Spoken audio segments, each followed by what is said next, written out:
Hello and welcome to the podcast.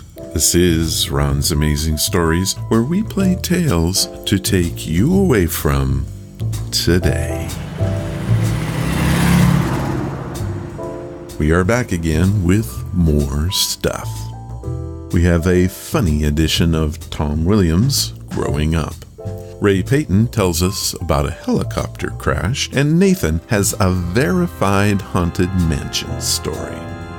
Add in a special moment in time that I found misfiled in a World War II archive. And of course, we will continue our novel, Anything You Can Do by Randall Garrett. Now, I think by now you know what comes next. So, let's get to our 5-minute mystery.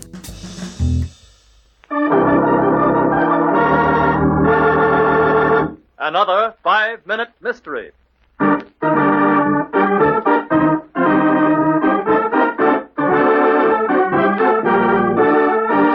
This 5-minute mystery is being brought to you by Really Long Organ Interludes.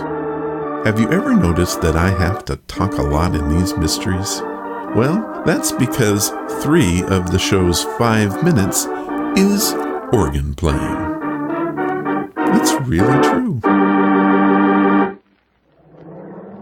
Well, Alice, one more block and you'll behold the Brooks household. 2 whole years, Jim. It just doesn't seem possible it's been so long. You and Dorothy married and with a place of your own. Yeah, that's true, all right. Only too bad you haven't taken advantage of the old Brooks hospitality sooner. Well, I'm here now, and I intend having a perfectly wonderful time. Now, here we are. Oh, what a charming place this is. Dorothy's probably on needles and pins waiting for me to get you here. Darling, it's Jim. Here's Alice. Jim, look. What? Where? There on the living room floor. It's Dorothy. Dead.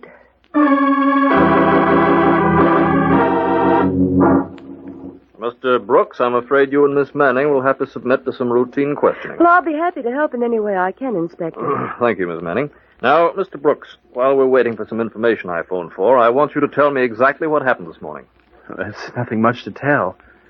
Both my wife and I were quite excited, expecting Alice, that is, Miss Manning here, to visit us from Chicago. I was to wait until she called me at the office. And you were there all morning? Yes, until Miss Manning's train arrived and we came out here. Well, I had written Mrs. Brooks, Inspector, telling her that I'd call Jim at the office as soon as I arrived. The train was an hour later. We could have been here early and maybe have prevented this. Well, that remains to be seen. Apparently, Mrs. Brooks was sitting here in this chair, putting red polish on her fingernails, when she was shot from behind. The polish is spilled all over the carpet, and she was still holding the tiny brush in her hand. She must have recognized her attacker, and since she did not die instantly, she printed these 3 initials here on the floor with the polish. D.O.C. D.O.C.? I wish we could tell whose initial she was trying to reveal. You're sure you don't know anyone whose name would fit that? Well, positive, I can't... Why, that's... Yes, Miss Manning? Can you think of somebody with the initials? Well, D.O.C. spells Doc, and it's Mr. Brooks's nickname. Well, it can't be. Yes, Mr. Brooks? I haven't been called Doc for over 2 years. It was a nickname I picked up in school. My wife didn't like the name and never used it. Nobody in New York even knows me by the Doc. You've got to believe me, Inspector. It's the truth. Well, that we'll see. Just a minute.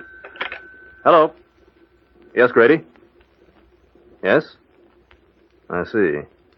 Well, it's sewed up anyway. Thanks. Well, you both will be happy to know our little murder is solved. Oh, then it wasn't Doc after all. No, Miss Manning, it wasn't Doc. I'm arresting you, Miss Manning, for the murder of Dorothy Brooks. Why did the inspector arrest Miss Manning for the murder of Mrs. Brooks? In a moment, we'll hear, but first...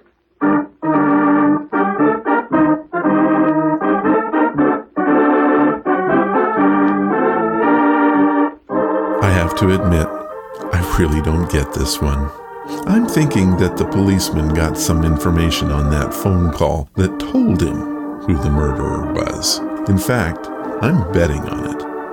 Oh, and what about that DOC clue? Well, after carefully thinking that one through, I've come to the conclusion that I really don't know. And now, back to our story. How dare you arrest me? I was still on the train. Your train wasn't late, Miss Manning. That phone call just verified the fact. You came out here, murdered Mrs. Brooks, returned to the station, and called Mr. Brooks to pick you up. But that wasn't what really gave you away, Miss Manning. Too bad you didn't know Mr. Brooks was no longer called Doc when you printed those letters on the carpet. The next time you leave a name as a clue to throw suspicion, you'd better get the name right. But of course, there won't be a next time, will there, Miss Manning? See, that phone call was the key. While it turns out that Doc was written to throw away suspicion from the real killer, it was just not enough for me. If only we could have heard both sides of that phone chat. If only they had Skype in the 1940s. Something to think about. This mystery was brought to you by Really Long Oregon Words.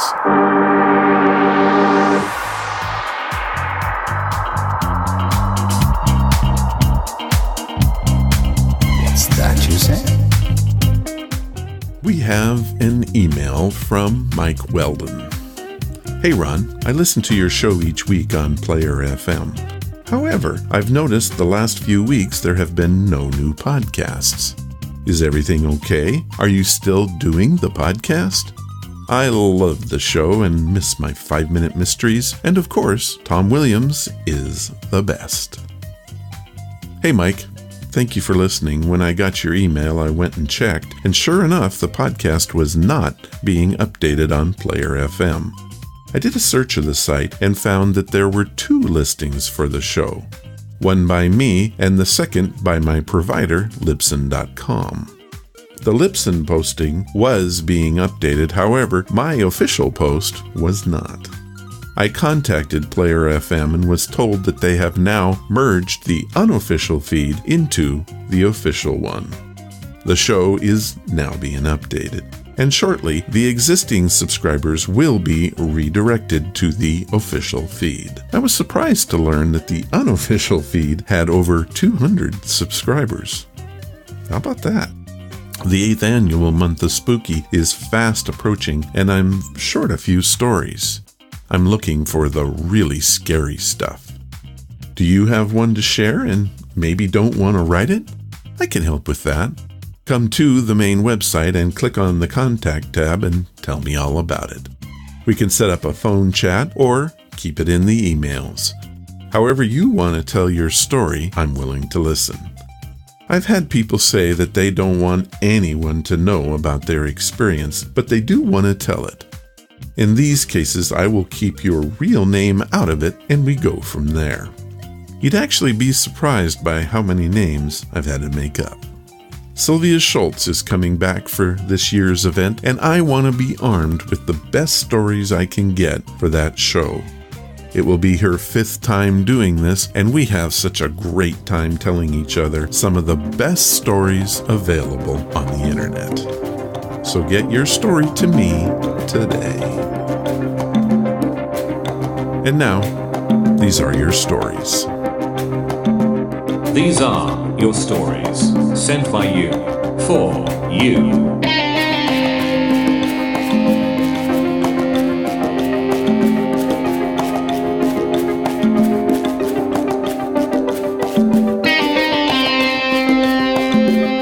Our first story comes from Ray Peyton and is part of his series called Adventures of an Oil Man.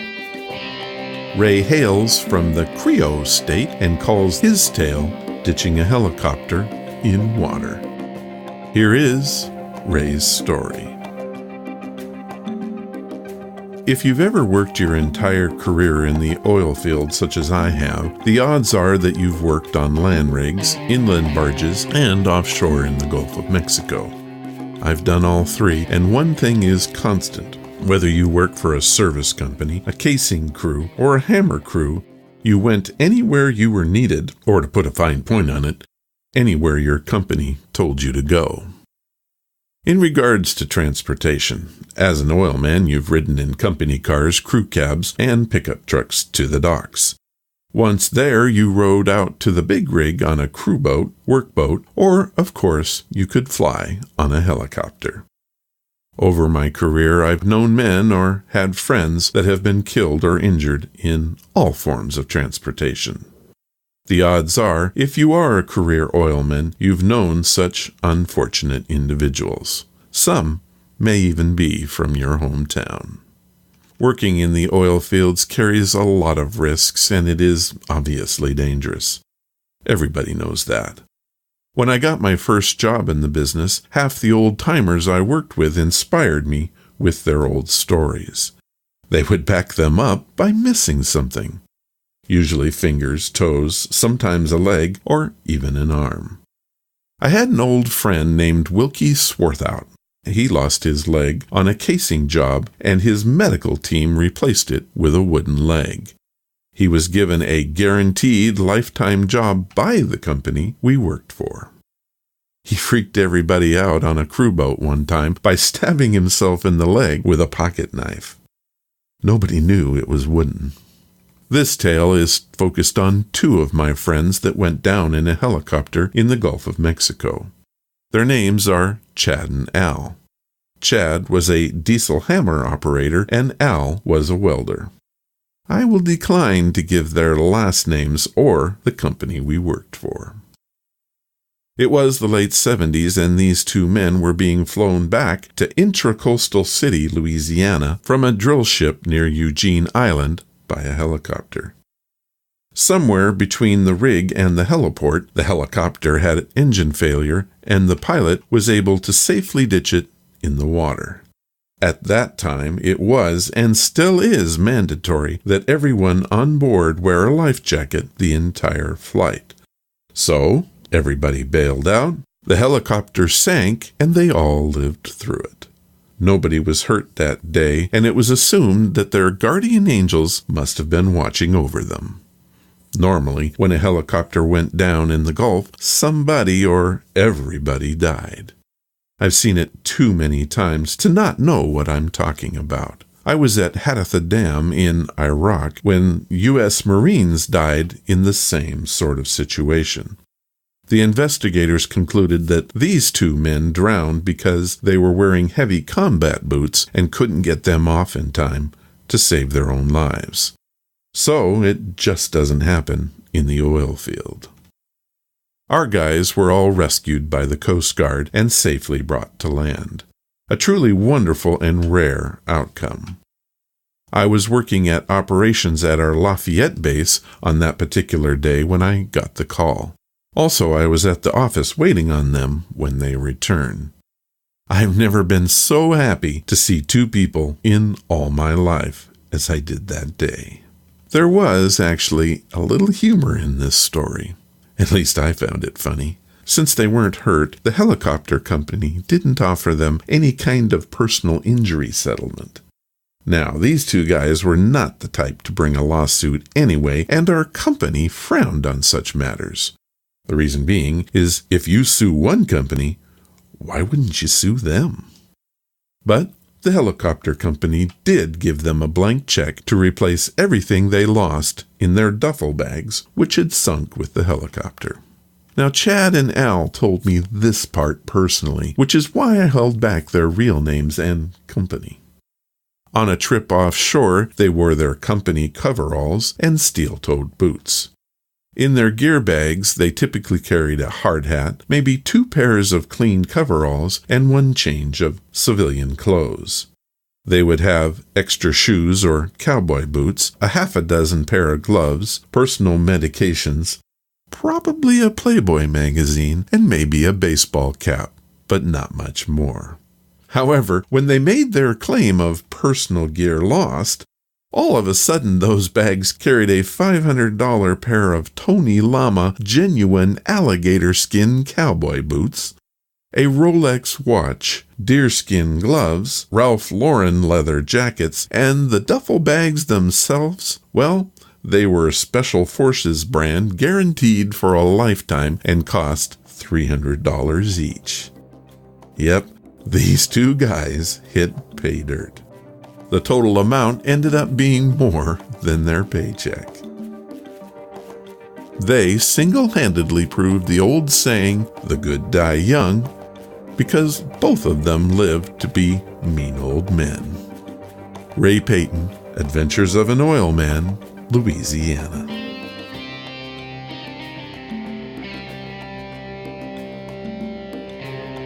Great story, Ray, and thank you for sharing it. When I think about ways to go, helicopter crash is not first on my list. I've read some about the lives of an oilman, and based on your stories, it truly is a dangerous job.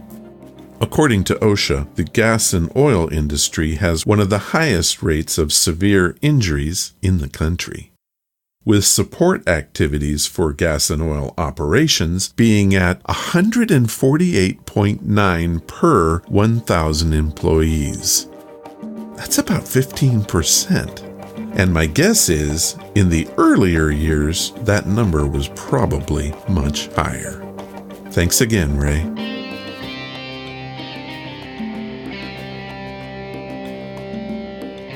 Our next story comes from Nathan Miller of Kansas City, Missouri. Nathan said this story is hot off the press and occurred this past weekend. As I record this, the date is September 18th, 2018. Nathan writes, Hello, Ron. Did you know that Kansas City was named the Haunted House Capital of the United States by CBS Money Watch in 2012? There are a large number of locations with haunted histories. Whether Kansas City is really the most haunted, or if it's just that Kansas Cityans are eager to embrace and spread a ghost story, remains to be studied. My girlfriend and I are historical buffs. We like to travel the countryside visiting famous places, and because of that, we feel part of the history of our great state. There's so much to see here, and usually it's just amazing. However, one time it got spooky. We decided to visit the Epperson House. It was built around 1920 and is now part of the University of Missouri, Kansas City. The building was donated to the university in 1942 by Epperson's widow, and it was used as a men's dormitory until 1956.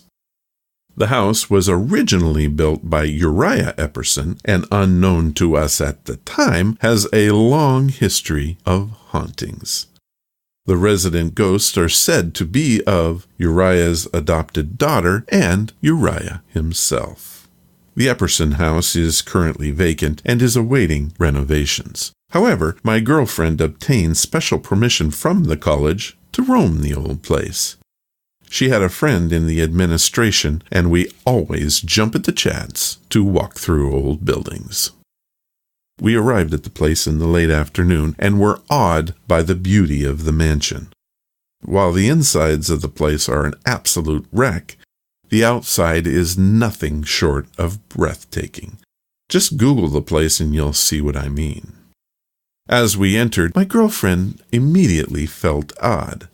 She said something was not right, but I assured her it was just the expanse of the place and the empty rooms. It was then we heard the organ play. It seemed to come from all around us. Interesting fact, according to history, the Eppersons invited a woman named Harriet Barse to live with them. She was an organ student at the Kansas City Conservatory of Music. Uriah and his wife referred to her as their adopted daughter. However, soon after moving in, Barse died. She died before the construction of the organ was completed. Now back to the story. We decided that someone had to be playing games with us, so we continued our personal tour looking for the signs. When we came to where the organ was said to have been, the music stopped. What we saw sent chills through our bodies. The famed pipe organ had been removed.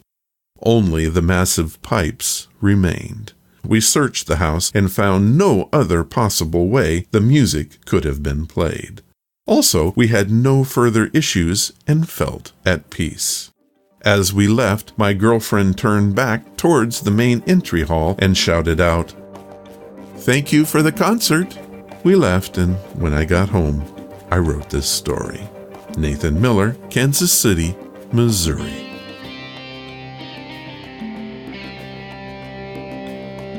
Wow, Nathan, what a great story. I did a bit of research and found this on the internet. It turns out that Harriet herself designed the custom organ for that loft space. The organ was finally dedicated after a respectable mourning period on Sunday, November 29th, 1925. Also, I found that in 1970, students reported seeing Bart dressed in an evening gown as though ready for a recital. Also, campus security guards have reported strange sounds of organ music at night. How about that?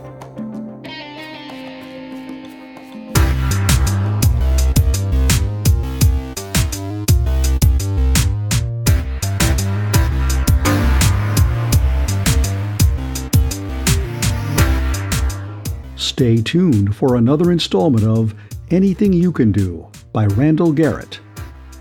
Last week, we learned that super private investigator Stanley Martin is in fact Bart Stanton, Bart Stanton's twin brother. It seemed to be news to Bart as well. Next, Anything You Can Do, chapters 13 and 14. He was walking again. He didn't quite remember how he had left the automat, and he really didn't even try to remember. He was trying to remember other things, further back, before he had what? Before the Institute. Before the beginning of the operations. The memories were there, all right.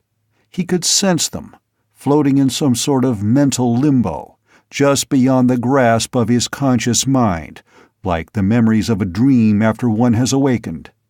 Each time he would try to reach into the darkness to grasp one of the pieces, it would shatter into smaller bits.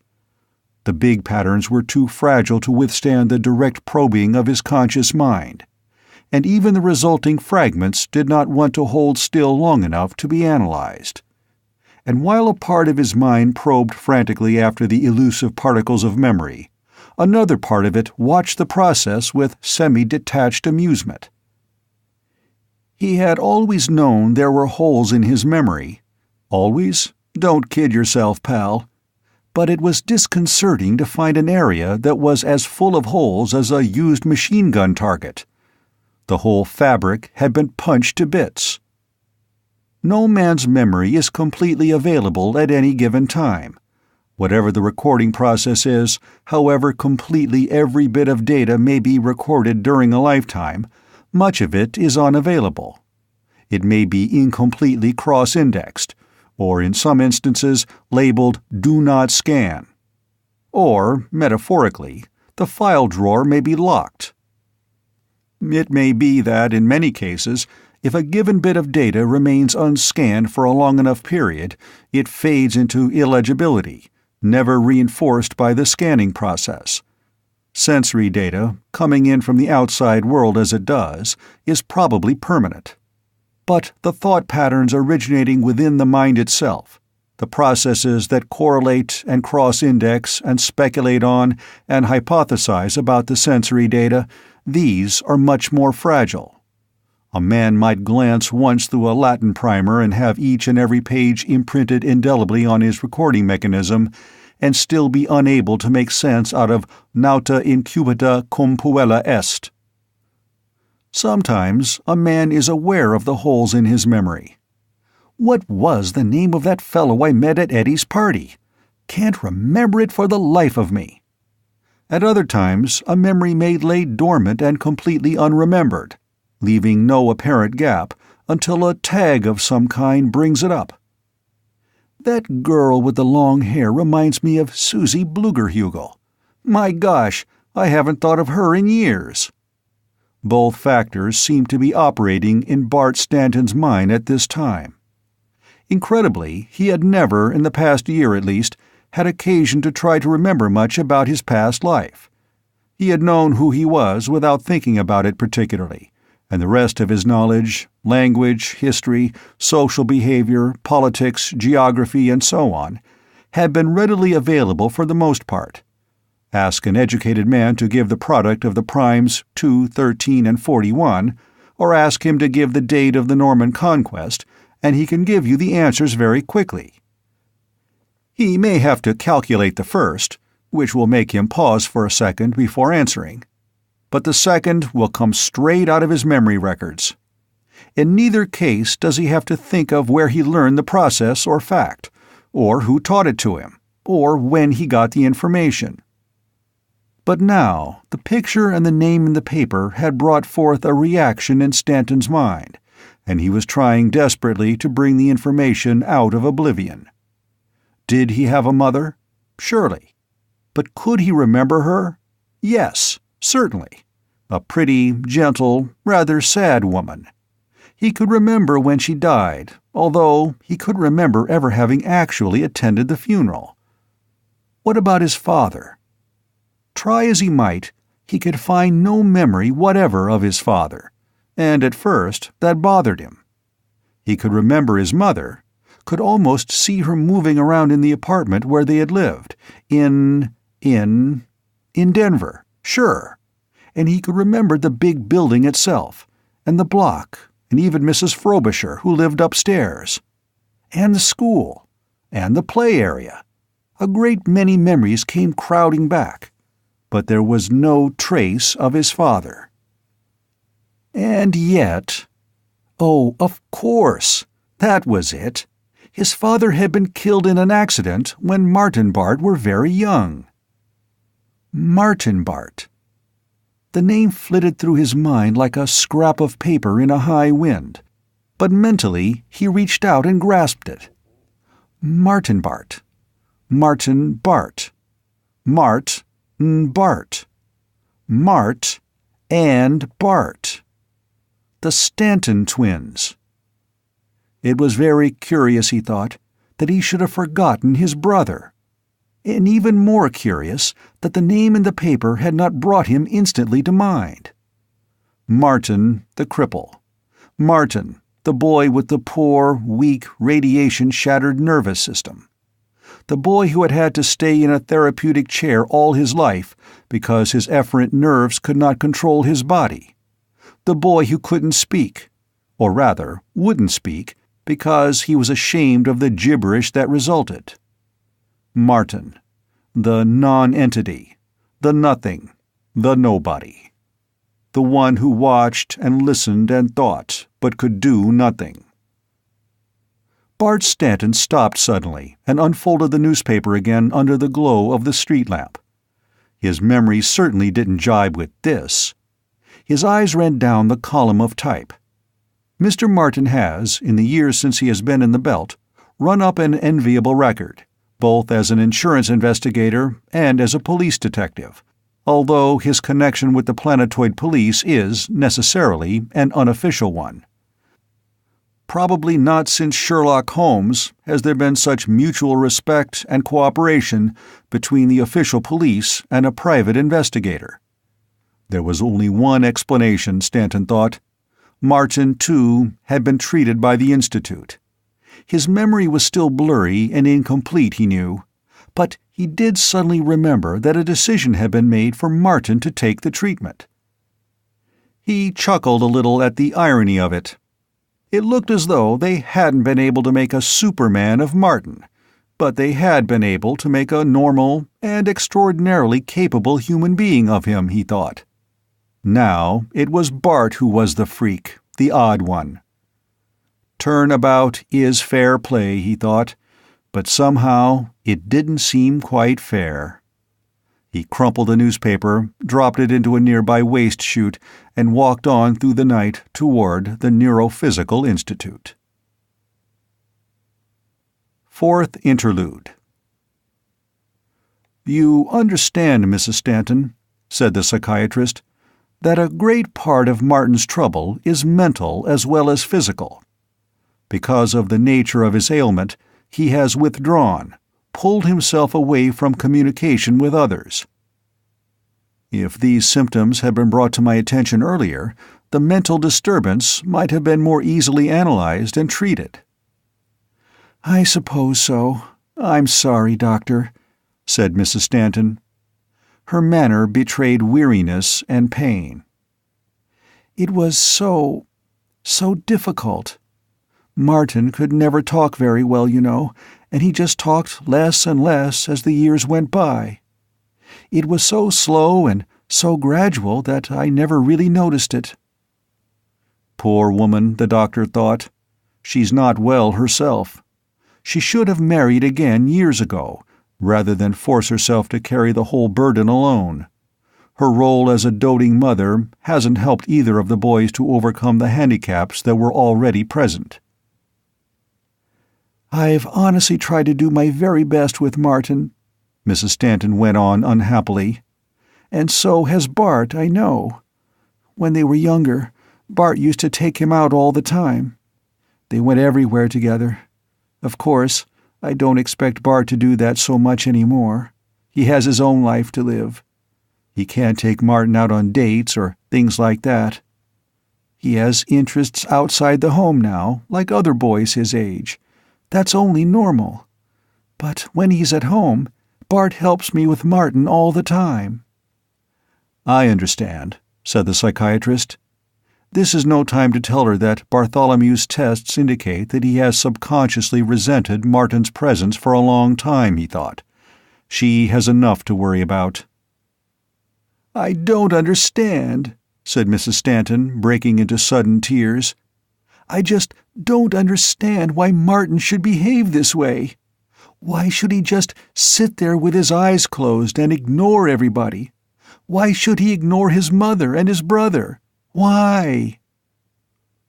The doctor comforted her in a warmly professional manner. Then, as her tears subsided, he said, "We don't understand all the factors ourselves, Mrs. Stanton. At first glance, Martin's reactions appear to be those one would expect of schizophrenic withdrawal. But there are certain aspects of the case that make it unusual. His behavior doesn't quite follow the pattern we usually expect from such cases as this. His extreme physical disability has drastically modified the course of his mental development, and at the same time made it difficult for us to make any analysis of his mental state." If only, he added to himself, she had followed the advice of her family physician years ago. If she had only put the boy under the proper care, none of this would have happened. "Is there anything we can do, Doctor?" she asked. "We don't know yet," he said gently. He considered for a moment, then said, "Mrs. Stanton, I'd like for you to leave both of the boys here for a few days, so that we can perform further tests. That will help us a great deal in evaluating the circumstances, and help us get at the root of Martin's trouble." She looked at him with a little surprise. "Why, yes, of course, if you think it's necessary, but why should Bart stay?" The doctor weighed his words carefully before he spoke. "Bart will be what we call a control, Mrs. Stanton. Since the boys are genetically identical, they should have been a great deal alike, in personality as well as in body, if it hadn't been for Martin's accident. In other words, our tests of Bart will tell us what Martin should be like. That way we can tell just how much and in what way Martin deviates from what he should ideally be. Do you understand?" Yes, I see. All right, Doctor, whatever you say." After Mrs. Stanton had left, the psychiatrist sat quietly in his chair and stared thoughtfully at his desktop for several minutes. Then, making his decision, he picked up a small book that lay on his desk and looked up a number in Arlington, Virginia.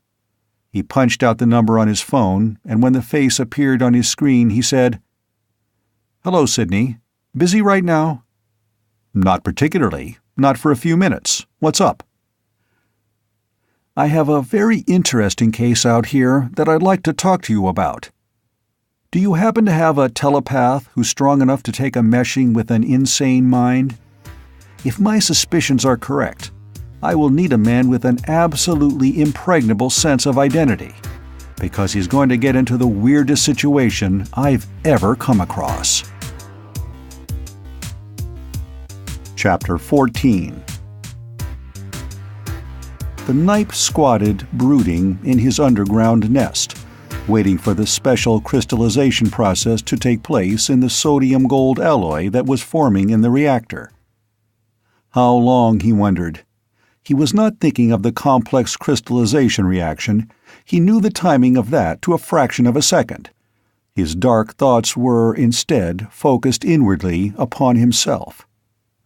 How long would it be before he would be able to construct the communicator that would span the light years of intervening distance and put him in touch with his own race again?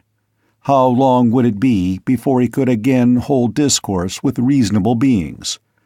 How much longer would he have to be stranded on this planet, surrounded by an insane society composed of degraded, insane beings? The work was going incredibly slowly. He had known at the beginning that his knowledge of the basic arts required to build a communicator was incomplete, but he had not realized just how painfully inadequate it was.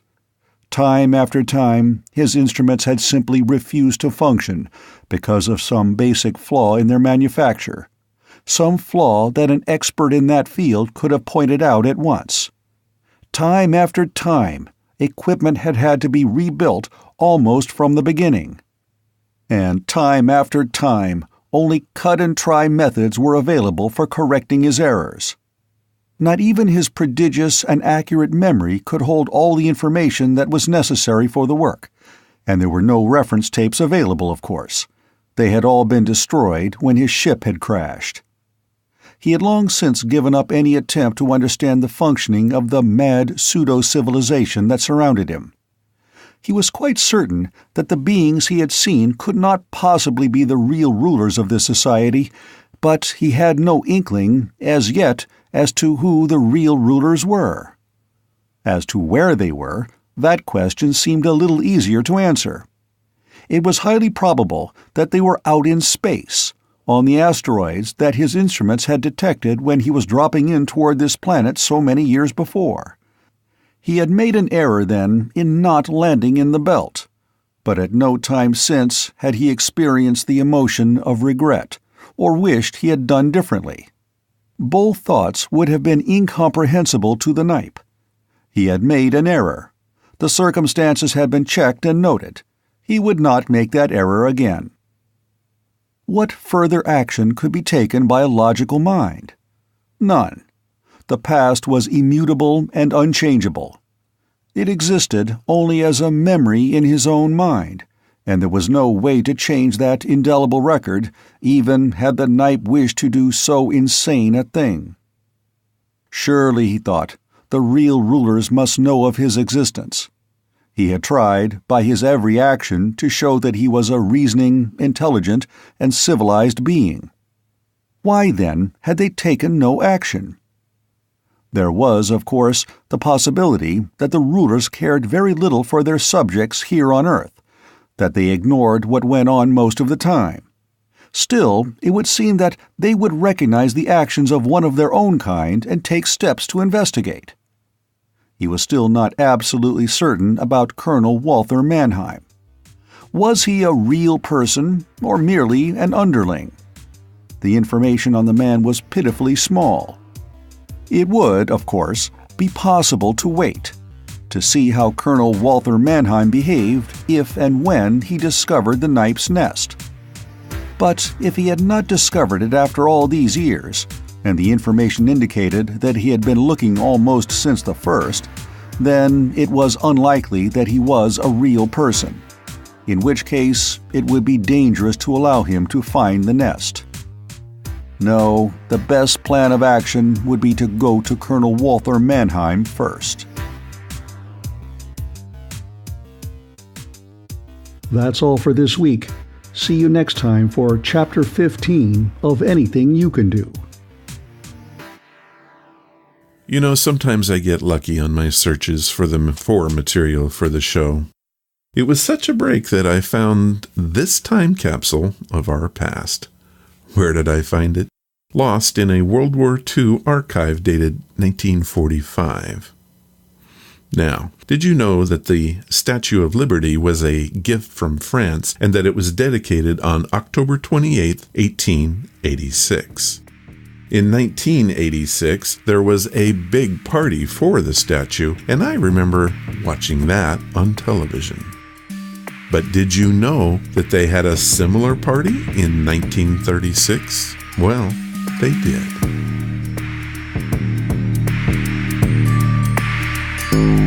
The date is October 28th, 1936, and this is A Moment in Time.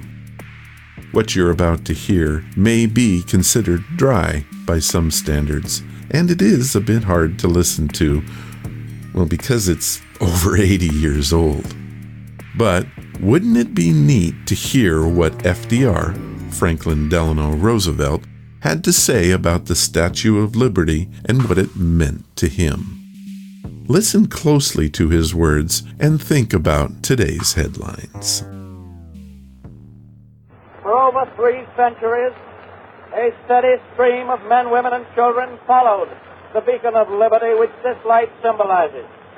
They brought to us strength and moral fiber, developed in a civilization centuries old, but fired anew by the dream of a better life in America. They brought to one new country the cultures of 100 old ones. I think it has not been sufficiently emphasized in the teaching of our history that the overwhelming majority of those who came from the nations of the old world to our American shores were not the laggards, nor the timorous, nor the failures. They were men and women who had the supreme courage to strike out for themselves, to abandon language and relatives, to start at the bottom, without influence, without money, without knowledge of the life in a very young civilization. And we can say for all America what the Californians said of the 49ers. The cowards never started, and the weak died by the way. Perhaps Providence did prepare this American continent of ours to be a place of the second chance. Millions of men and women have made it that. They adopted this homeland because in this home, in this land, they found a home in which the things they most desired could be theirs. Freedom of opportunity, freedom of thought, freedom to worship God. Here they found life because here was freedom to live.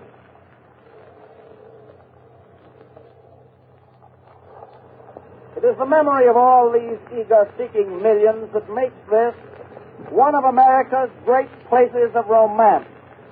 Looking down this great harbor, I like to think of the countless number of inbound vessels that have made the port.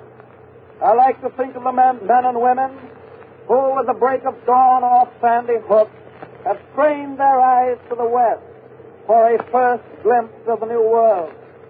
They came to us, most of them, in spirit, but they in their humble quarters saw things in these strange horizons which were denied to the eyes of those who traveled in greater luxury.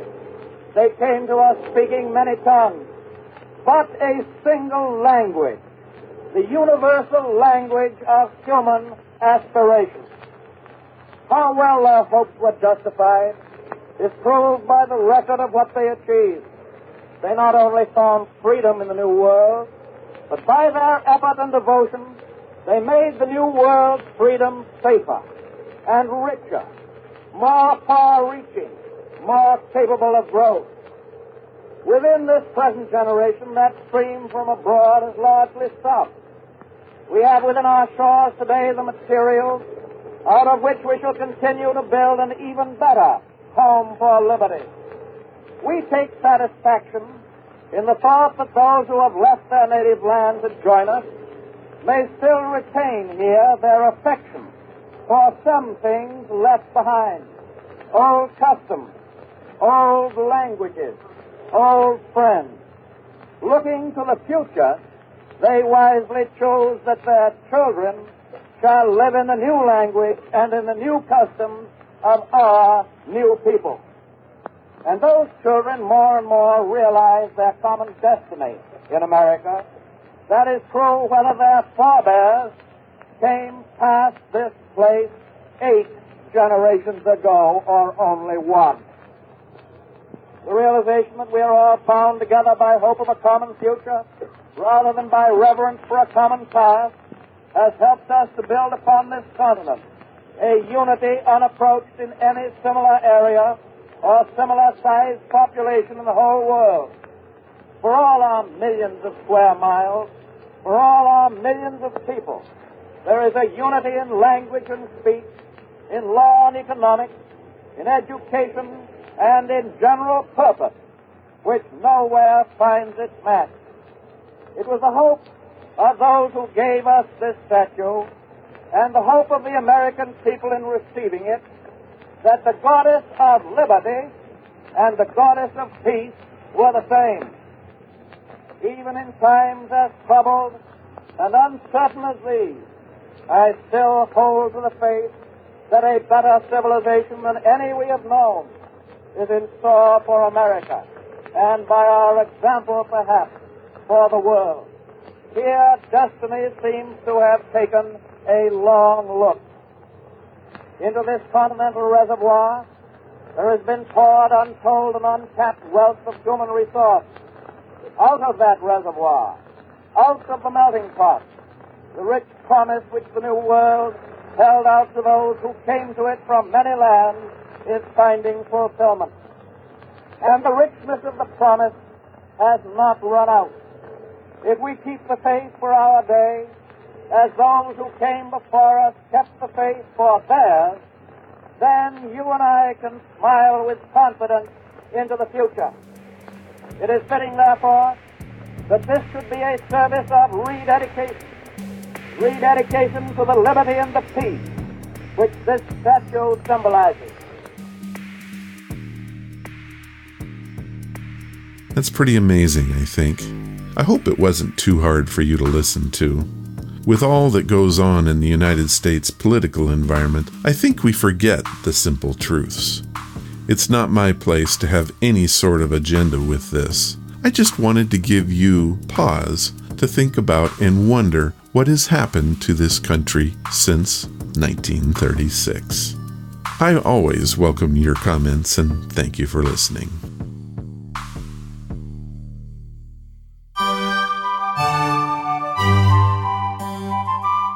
As read by.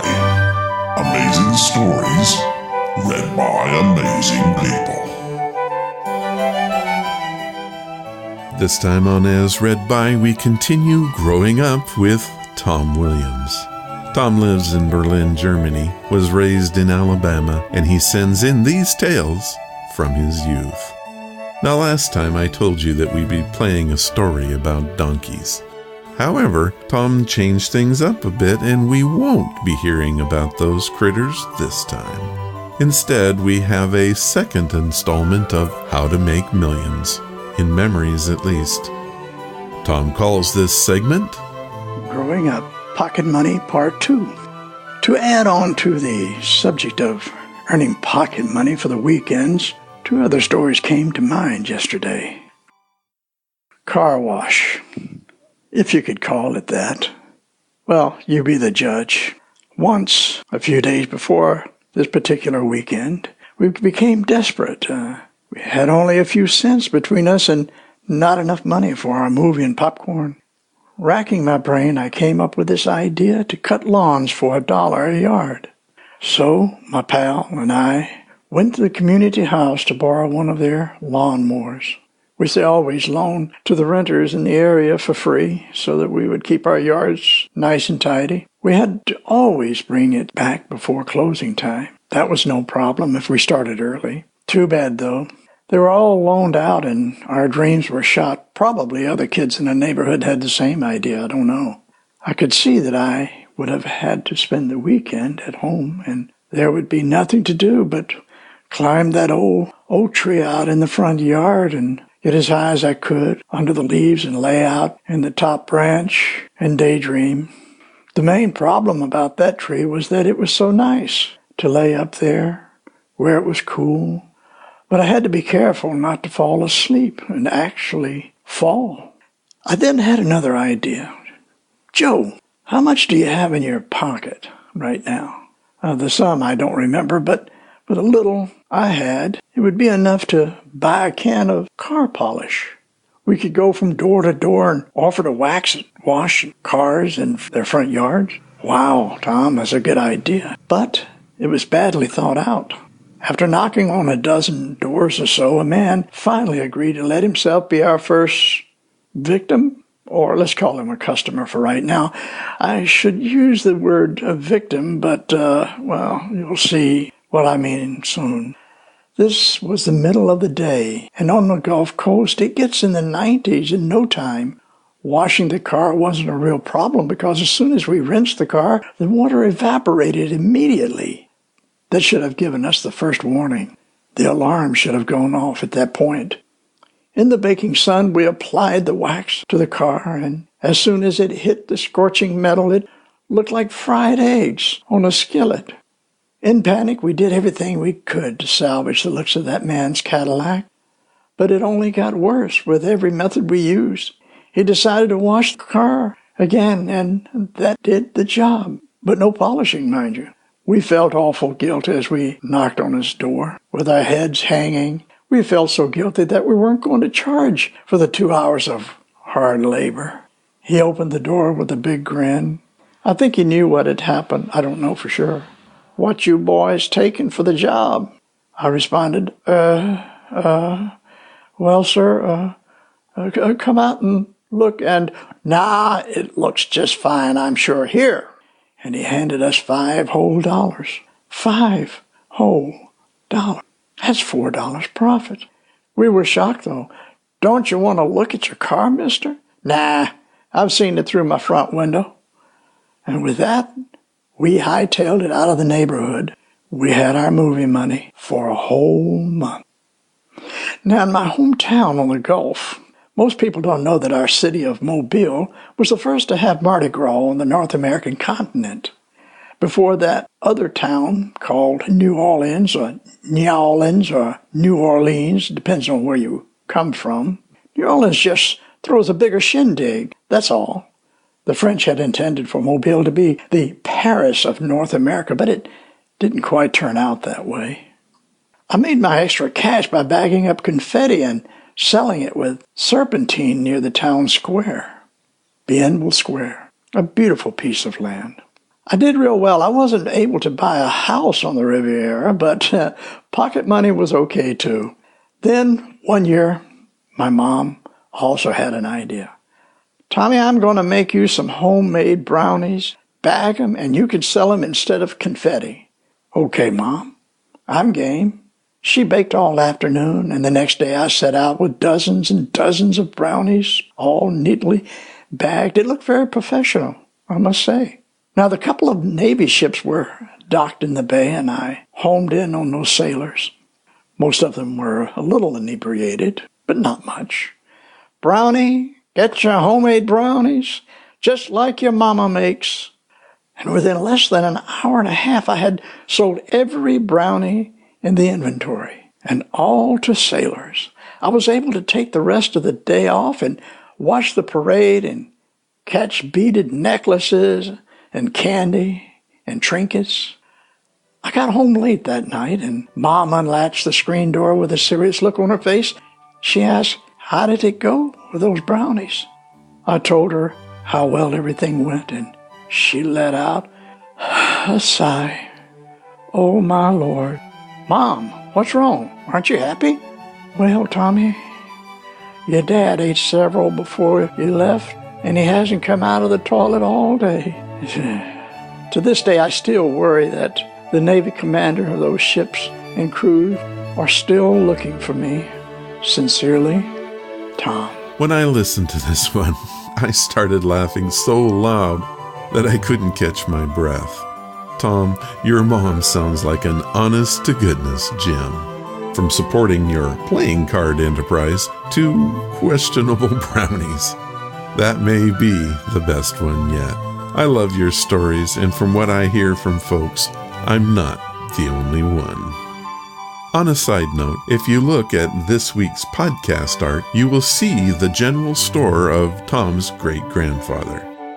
Tom has been sending in photos to support his tales, and I just had to use that one. Well, we'll see you next time on As Read By, when Tom really does tell us about red shorts and donkeys.